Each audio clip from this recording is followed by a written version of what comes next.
Welcome to On the Issues. I'm Councilman Jim Waring. Joining me on today's show is Phoenix Street Transportation Director Kini Knudson. Kini, welcome to the show.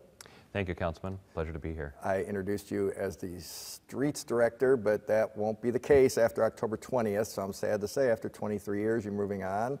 Our audience who pays attention to the show knows you well because you've been on before, and I'll just start by saying you've done a great job for us and for District 2. For residents of District 2, we've really had a rapid response team in Kini and really appreciate all that you've done and all your work for the city. I know you're moving on to presumably bigger and better things, but we're sorry to miss you in the District 2 office. So thank you for everything you've done. You want to talk a little bit about the job? I mean, it's a big undertaking, a lot of equipment, a lot of moving parts, a lot of people. What's your budget? So our budget on an annual basis, Councilman, is about anywhere from about $200 to $250 million for capital improvement projects, but about $100 million in operating. So in a given year, probably $300, $350 million. So you're really running on your own, kind of a big business. We don't make it easy. Obviously, we have a lot of demands placed on you. We have, what, 5,000 something miles of streets in the city? Yeah, nearly 5,000 miles of streets. We got nearly 100,000 street lights, 1,200 traffic signals, and hopefully fewer potholes than I did than 5 years ago when I came into the position. So, well, it's an undertaking to take that on. We appreciate that. Again, in District 2, speaking just for our area, we have more streets in the city than the other 7 districts. And so it's a challenge, you know, with new development too. You've got other infrastructure needs as well. You mentioned potholes, so I think that's something probably viewers might be interested in first and foremost. How do you get a pothole fixed in the city of Phoenix? Well, you can definitely call our phone number. It's our dispatch line to be able to report potholes or any other issues that are going out in the streets to be able to make sure that your voice is heard. You can also email us as well. You can also check in with us on the Phoenix 311 app. So there's a variety of ways to be able to get information to us about something going on in the streets that you want fixed. Yep. So pretty rapid response. I mean, obviously, when I call, there's, you know, usually a constituent has mentioned it to me, and so we try to make sure we get somebody out there quickly, but you can pretty much offer really turnaround in a couple days, correct? That's correct. I mean, if we will first, when we get an issue coming up, we'll kind of assess, is it an emergency issue? Is it something that needs to be taken care of immediately? We have what we call a rapid responder who will go out and deal with the issue, whether it's a pothole, maybe it's a sidewalk that's been lifted, it's creating a trip hazard. There's things that we'll do out there for a temporary repair just to make sure it's safe for the public for that time frame until we come back and do a permanent repair. So that first response out there is usually within 24 hours. Yeah. Well, we get, obviously we get complaints about streets. I'm happy to say that used to probably be our #1 issue that we heard about. I mean, everyone wants obviously public safety and fire and so forth, but those things don't necessarily affect everybody every day. But people tend to forget, if you're riding on the streets in your car, that's one component of it, but you also have the buses, and you could be Ubering, you could be in a taxi, you could be riding your bike. If you hit a big pothole on your bike, it's disastrous, and we've had complaints about that over the years. So maybe we can talk a little bit about how do you get your streets repaired if you're City of Phoenix. Maybe you can explain about the truck that goes around and stuff that maybe people have heard before, but for new viewers, I think they'll find it fascinating. Well, one thing I tell my staff all the time is we have 1.7 million people in the city who are experts in what we do because they use our streets every single day to get wherever they're going to, school, work, whatever it might be. And, but we know that because we have so many different opinions out there and voices out there, we need to make sure we have a good, solid, objective manner to be able to see how our streets get maintained and what comes first and how we prioritize that. So we actually have an automated band that actually runs and drives our streets every single year. And it goes through and it basically has cameras, detection equipment that determines what kind of issues are with that roadway, if there's cracking, if there's parts on the surface that are uneven or rough. It does an assessment of those, and then it's fed into a database where it kind of spits out what the recommended treatments are and the timing for those treatments. So with 5,000 miles of streets, you can't do all those in one single year, so we put those on a schedule to be able to make sure we're doing the right treatment for the right street at the right time. Of course, we'd always love to have more resources, more funding to be able to do more, but we have done a fantastic job over the last 4 or 5 years and doing that, especially with your support and the council's support on things like the accelerated pavement program we did over the last 5 years, where we advanced $200 million in paving projects to really make our streets better. And that's kind of one of the prime reasons why we don't have as many complaints about our streets, is because there's been so much effort and work put into it. And I want to thank you for your supports, because you've been very consistent in my work with you, and I've enjoyed working with you over this time as well, that you understand what we do. You lobby very well for your constituents, and you do your best to be able to get us resources to be able to take care of those issues. I appreciate that. I appreciate your use of the word lobbying. I think loosely translated, you're saying he's a real jerk and I can't get rid of him until we fix these streets. But I appreciate you gussing it up a little bit for the audience. But we did make some changes a few years ago. Whatever you think about light rail, I'm not a fan. I don't think it moves enough people in a timely fashion. But we essentially pushed aside 2 of the spurs, or lines, if you will, of light rail, one going to Paradise Valley Mall and one that was going to go out by the Grand Canyon University. And we really front-loaded a lot of that funding into street repair. I think the first vote we had on that was in October of 2018, and I believe the second was spring, maybe March of 2019. That really seemed to make a material difference to at least the folks in our district, because we didn't get the calls as much anymore.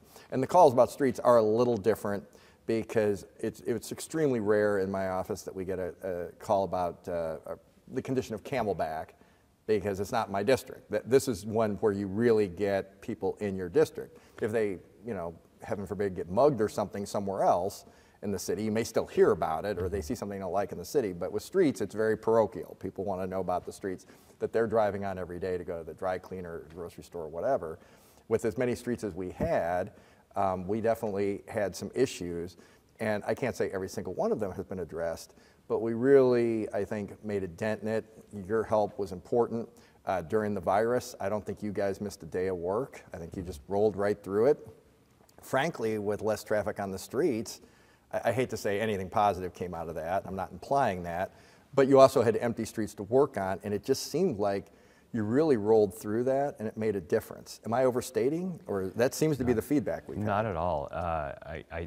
Having a department of 750 employees, you really are focused on trying to get the work done, and we want to have, when the public asks for something or the council asks for something, we really want to respond and be able to have that can-do attitude.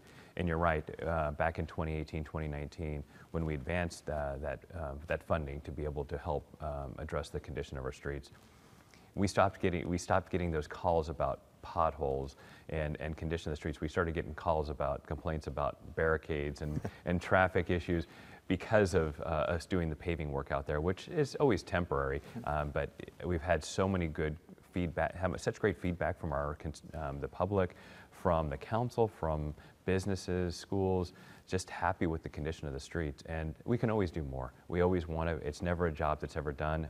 You do work on it now, and you have to come back later and be able to do that work. But it was something during the pandemic we were able to plow through and get a lot more streets paved during that time. And I think that's what you're seeing now, is the dividends of that work we did back then. And well, it is eerie to reflect on, if you ever, obviously everybody had to go to the store at some level, you had to go out a little bit, how empty the streets were. But I remember seeing crews out and about during that entire period. It just seemed like every street I turned to, there was one of our crews out working. I do remember when we passed that, Deb Stark, who also voted for it, turned to me and said, well, I wonder how long it'll be before we stop getting complaints about bad roads. And again, I'm not implying every road is in perfect shape right this second, but it's better than it was. And we start getting complaints about traffic cones and diversions and one lane. It was about 3 months, if you're wondering. So I got a kick out of that when we first started getting those calls, and there was actually a transition. But I remember the sheer volume of it, and what people were saying was like, wow, I turn on this street, and there's traffic cones because you guys are working on a street, and I turn on another. And I just say, remember how crummy those streets were? There is a reward, a light at the end of this tunnel. And that did seem to resonate with people. I remember the first few of those calls, and honestly, in some ways, it warmed my heart, because it's actually worked out probably better, at least in human response, than I might have expected. Again, not saying if you're watching this at home, your street is in perfect condition right now, but I do think we've made a material difference, and that's, again, to your work. And also because you've had struggles with hiring, just like every big business. I alluded earlier, you're basically running a big operation, and it is outside in the sun, physical labor. And as any big employer around the country will tell you, it's getting harder and harder to get people to do that kind of work. You want to talk about some of your challenges that you've had in the department? Because some of the statistics have been kind of staggering how hard it is for you to hire. Yeah, thanks for bringing that up. It's something that I wish we would have been able to do more on, but I will tell you, the people who work in my department, they don't get addressed like this. Mm-hmm. When they're out there working in 100+ degree heat, or in this past summer 110 for 30, 45, 50 days, it takes a toll on you. Not everybody wants to or can do that.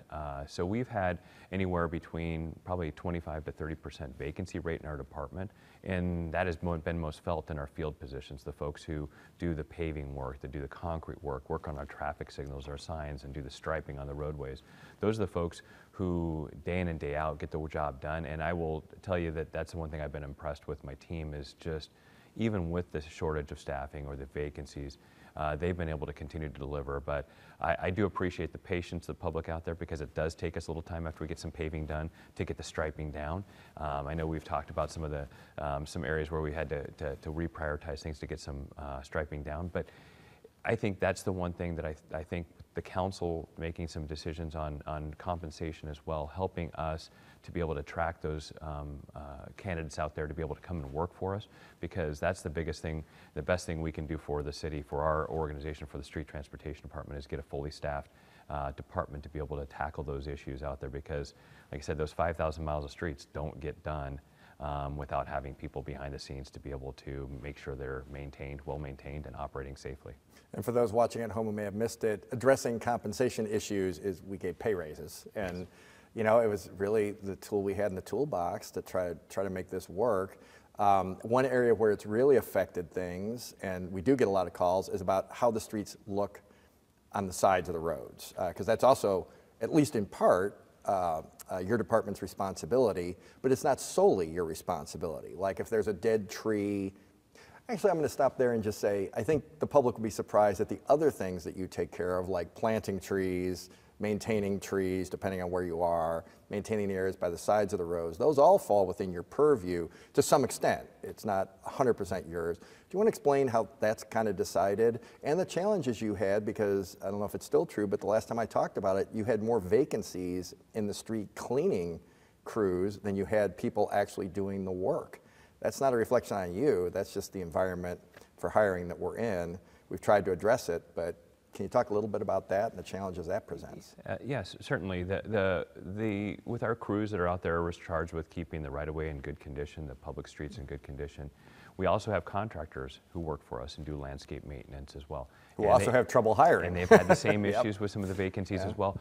But when you talk a little bit about the streets, and people talk about planting and vegetation and trees that are on the city streets, with those 5,000 miles of streets we have, not all of them are actually the city's responsibility to maintain. If you were living in a homeowners association, sometimes those homeowners associations are responsible for the trees and the planting that go on around that development. If I can interject, so one question I get is, well, I was up by Tatum Ranch or Desert Ridge, and they had all this foliage and everything in their medians.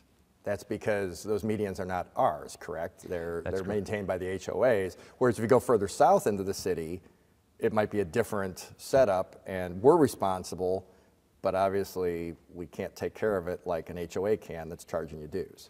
Yeah, with a city that's 520 square miles, we didn't develop overnight. And we have newer areas of the city like Desert Ridge, and I say new even though it's 30 years old. But we have areas of the city that are 50, 60, 70 years old that developed before you had homeowners associations. So they didn't have those organizations in place to be able to take care of common areas and maintenance and things like that. But it's not just homeowners associations. You also have retail and commercial centers that will take care of vegetation or trees that are outside of around their area as well. So it's a combination. So I always say, if you have a question, and I know we talk a lot about and we communicate, if there's a question about a tree or an area that you see it might be falling down down or dead or having a distress, you can always contact us and we'll determine who's responsible for that. If it's us or if we'll contact, or if it's not us, we'll contact a homeowners association or a retail commercial business group to be able to take care of it if they're responsible for the maintenance. And kind of on that theme, sidewalks, that comes up. Sometimes they're the cities, sometimes they're not, sometimes they're actually on the property of the homeowner. Is all of what I just said true? That's true, and it's defined actually in our city code. I won't get into the letter of the law of all that, but bless you for that. Yeah, I know. But the best way I can probably describe it is if you're talking about a major street, something like a Bell Road or a Deer Valley Road or a 32nd Street. Typically on those streets, the sidewalks are the responsibility of the city to be able to maintain. If there's a broken sidewalk or a heat buckled sidewalk, that'll be us to maintain. But when you're getting into more of the residential areas where your homes are, the way that the city code works is that the homeowners, the property owners who are adjacent to that sidewalk are actually responsible for the condition of the sidewalk and making sure if it's damaged or heat buckled that they have to repair it. We, you know, we've gone through a lot of changes in the city, as you mentioned, and you know, one example is people make assumptions like the city's taking better care of the newer areas or something. I'll just use my district as an example, or the district I represent as an example, I should say. You know, Desert Ridge or Tatum, they see the nice medians and they make assumptions. Those deals are actually negotiated when the developers are coming in. I'll give you a more current example.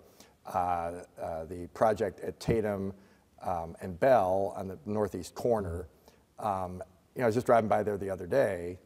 You know, they planted a ton of plants, there's a ton of vegetation, it looks awesome, hats off to them, but that stuff doesn't happen in a vacuum.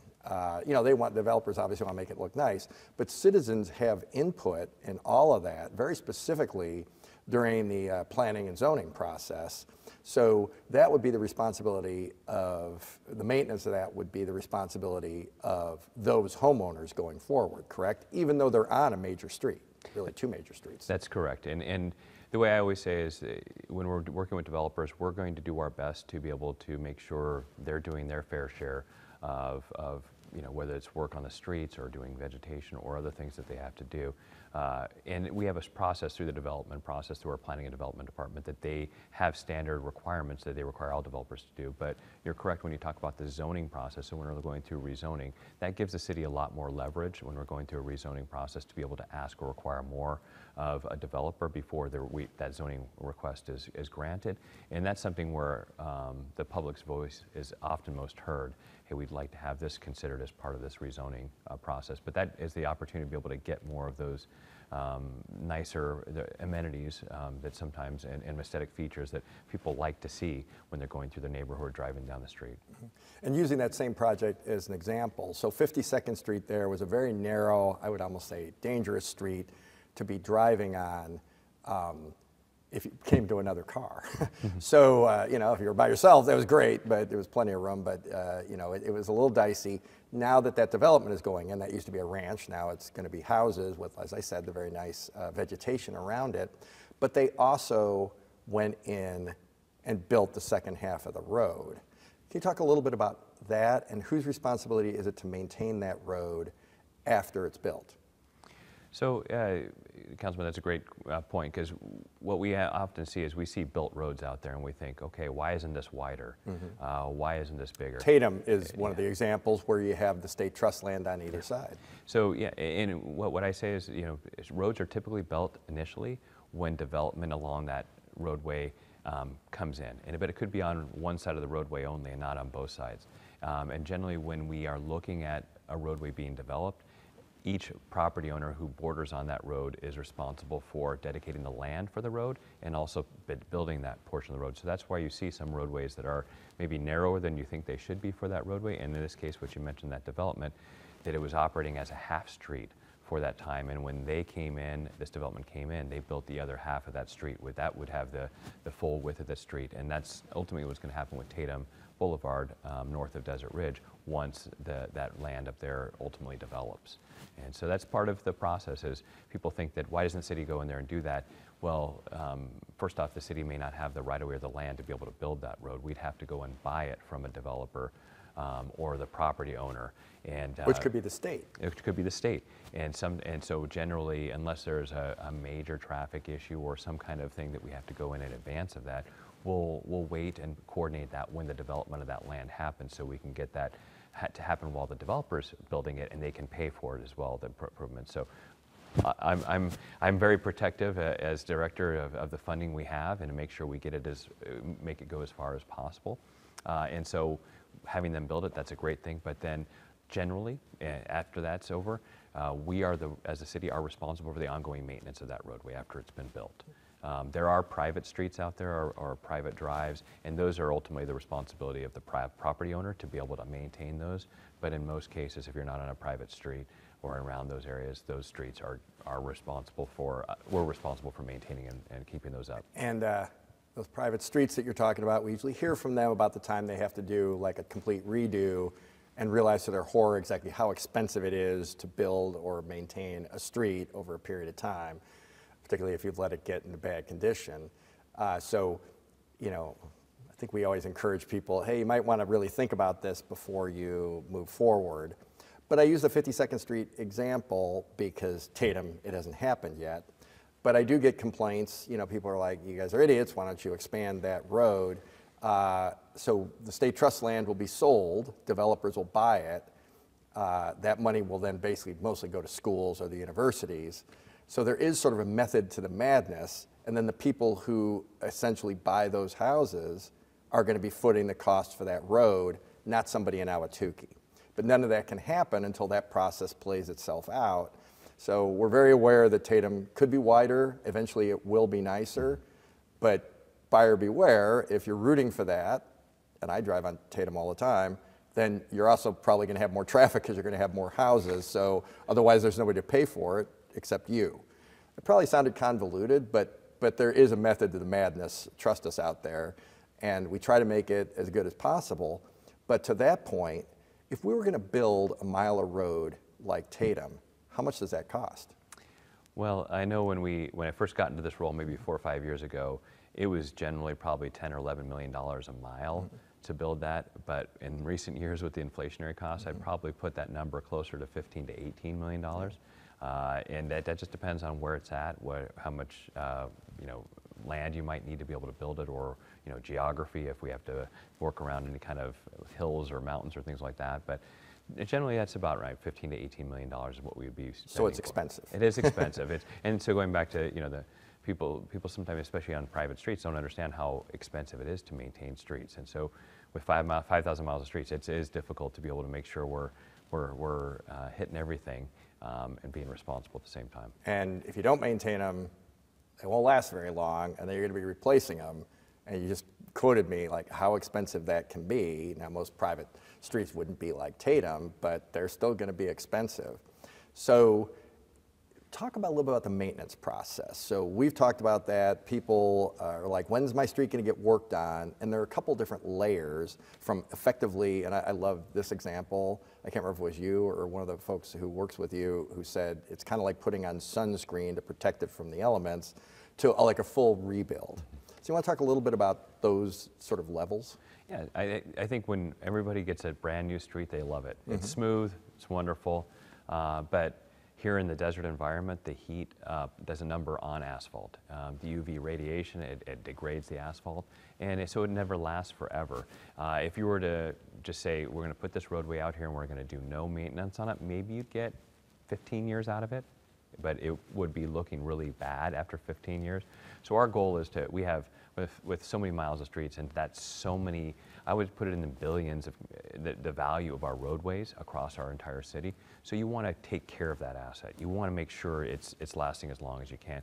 So we go through what we call a comprehensive pavement treatment process. So it goes anywhere from after after the asphalt's been down, new asphalt's been down for a time, we might do what we call a fog seal, which is a thin layer of asphalt that puts it on there that rejuvenates. And whether it's sunscreen or moisturizer, you could use either one of those analogies, but that's what it does. It gives it some more life, and it rejuvenates the asphalt underneath it. And it's darker again, but you're still going to see any bumps and ridges and so forth. It's not going to be a smooth ride. It will look nicer, but the whole point is making it look nicer. The whole point is to shield it from the elements. Absolutely. And there's one, and I'll go next to the treatment that probably people don't love because of the way it looks, but it's crack sealing. So, asphalt, though, that's a flexible pavement, it does crack over time, and we have to put crack sealing through those to be able to make it look nice. It makes it look, actually, I should say keep it longer, but it doesn't look as nice because it gives that spider web look to the street. But what we did a few years ago is understanding that people don't want to see that for another few years, is we actually put a fog seal layer on top of that. It doesn't completely hide the crack seal, but at least it makes it less stark when you're going over it. But you have to do the crack seal. Yes, or the crack seal is necessary. Wrecked road underneath. Because yeah, the cracks actually are just, it lets water drain in there, and you get water underneath the roadway, and then it actually destroys the pavement actually faster. Beyond that, we either have a slurry seal or a micro seal that's a thicker layer, maybe a half-inch layer of asphalt that we put on there, and that's kind of something it's not ready to be a full kind of a repaving, but it's something to kind of rejuvenate it. It protects the asphalt underneath, and it somewhat makes the surface a little bit smoother. Then finally you go to an overlay, a mill and overlay, which is an 1.25 inch layer of asphalt that we put on top of roadway. This is the one that everybody loves to have. When it's in their neighborhood, okay, you milled it down. It's not a brand new road, but it's getting that ballpark. Yes, it's getting close, because what we don't want to do, and we don't want to get to the point where we have to tear out the roadway, the asphalt, the soil underneath it, and rebuild it from scratch. That's our most costly way of being able to deal with the roadways, and so we try to avoid that at all costs by using those different treatments: fog seal, slurry seal, micro seal, and crack seal, and then ultimately an overlay. And we're able to make sure that we keep those roadways not just 15 years, but 30, 40, and potentially even 50 years. It's like doing maintenance on your house. You're trying to preserve your investment, make it last as long as possible. As you step up in class for all those different treatments too, the cost is also going up. So we can't just substitute an overlay for a fog seal. It doesn't pencil out. We talked a little bit about the $18 million to build a mile of a street, a mile, not the whole street, a mile of the street like Tatum. You know, realistically, I can expect in my district in a given year maybe to have $6 million or so in street repair budget. So if you start building miles of road, you're going to chew through that pretty quickly. Every once in a while we can partner with developers. We had a really good partnership, I thought. Might have been before your time as director, but at Deer Valley that had issues by Reach 11. You had Sky Crossing going in there. It was work the city was going to eventually do anyway. We front-loaded the money, if my recollection is correct, about $5 million, and said, hey, developer, you're having to build your half of that road anyway.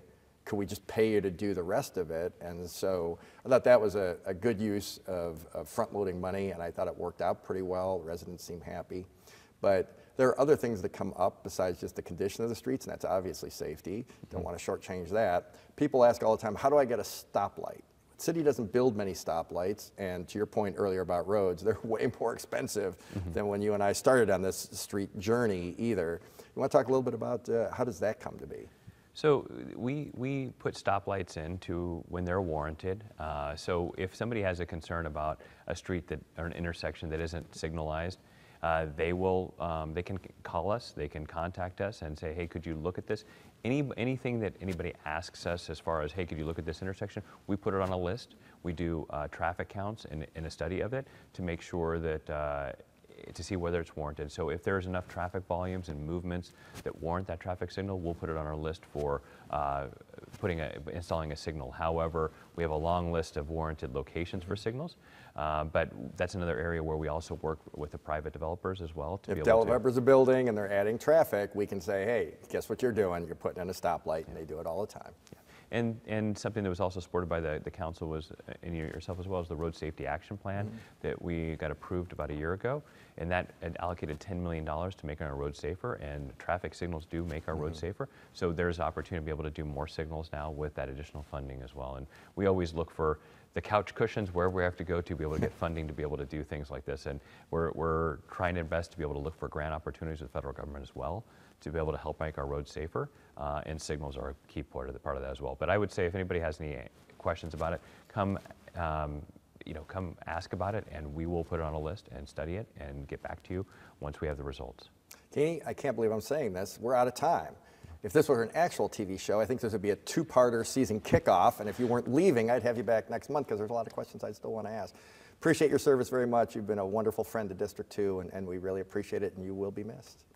And if you have any questions or comments, please call my office at 602-262-7445, or visit my website, Phoenix.gov/District 2, and we look forward to seeing you next time on The Issues.